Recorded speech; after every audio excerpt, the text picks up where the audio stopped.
आजा भारत, इधर खड़े हो।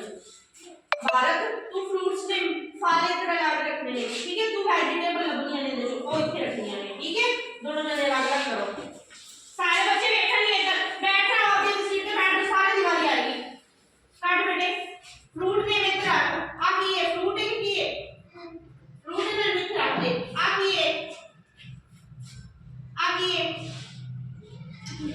हां एक ये सब्जी के बिना फल, हां सब्जी इधर ले आ में चक रखो, रखो दोनों जाने। चल हां चक तू बेटे, आ की है एक ही है ये लगी है फ्रूट में है सब्जी होती है फ्रूट फ्रूट वाले पास केड़ा है इधर इस साइड ना फ्रूट फ्रूट कौन करता है भारत हां जी रखो फ्रूट पे हां आगे आगे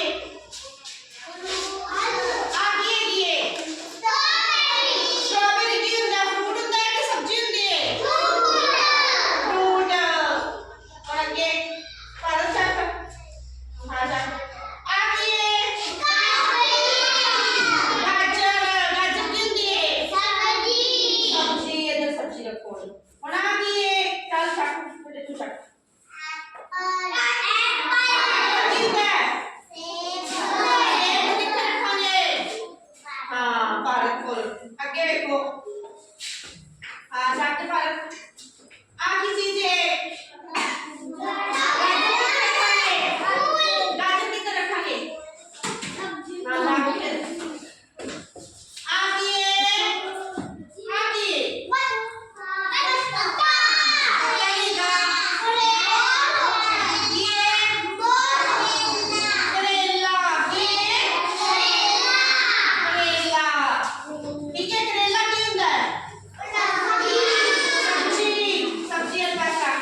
हाँ एक ही उड़ता है ना, तो उड़ता है तो रखो उधर आपके कोल। जड़े नहीं उड़ते वे थे ना चो चक उड़ती कि नहीं उड़ती नहीं, तो बस रख आपके कोल आगे चको साइड रखो करके करके। हाँ चलो हाँ नहीं उड़ता नहीं रखो फिर आगे नहीं उड़ पे ना देखिए उड़ता है कई बार नहीं उड़ता भी है आगे स्पैरो इधर रखो आगे हाँ ये तो आपको बोल रहा बना रहे डाक हाँ ये उधर कितना है हाँ आगे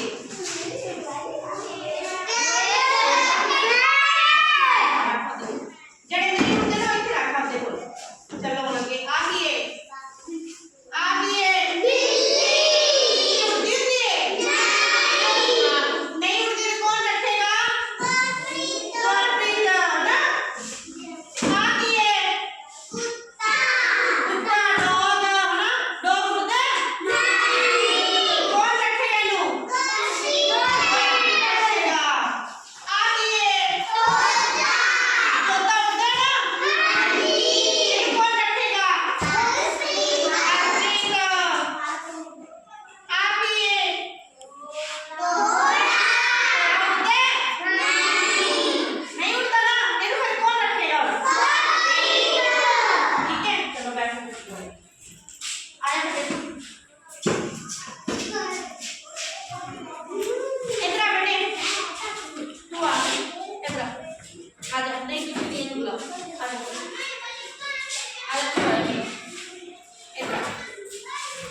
ठीक है।